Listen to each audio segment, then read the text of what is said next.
अब बच्चा मेडिकल की पढ़ाई या जिस चीज़ की भी पढ़ाई कर रहा है उसके हिसाब से उसके खर्चे भी बढ़ जाते हैं।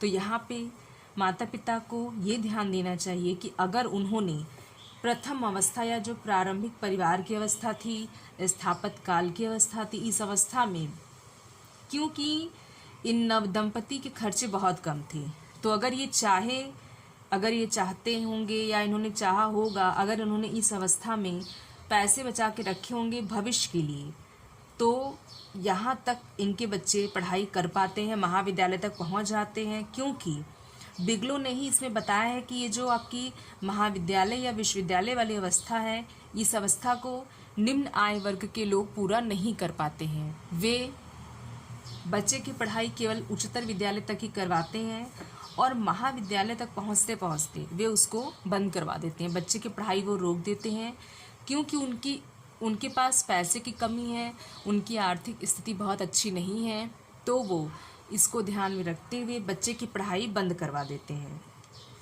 तो इसीलिए महाविद्यालय में खर्चे बहुत ज़्यादा होते हैं।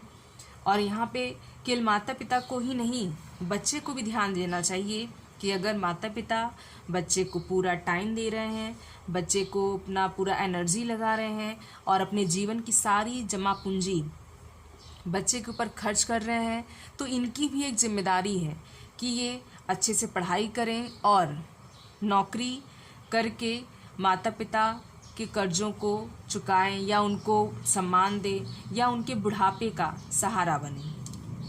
तो बिगलो ने इस पूरी अवस्था में एक चीज़ बताया है, वो ये कि ये महाविद्यालय वाली अवस्था है। यही एक ऐसी अवस्था है कि ज़रूरी नहीं है कि सभी परिवार जो निम्न आय वर्ग वाले जो परिवार होते हैं वो यहाँ तक पहुँचे ही।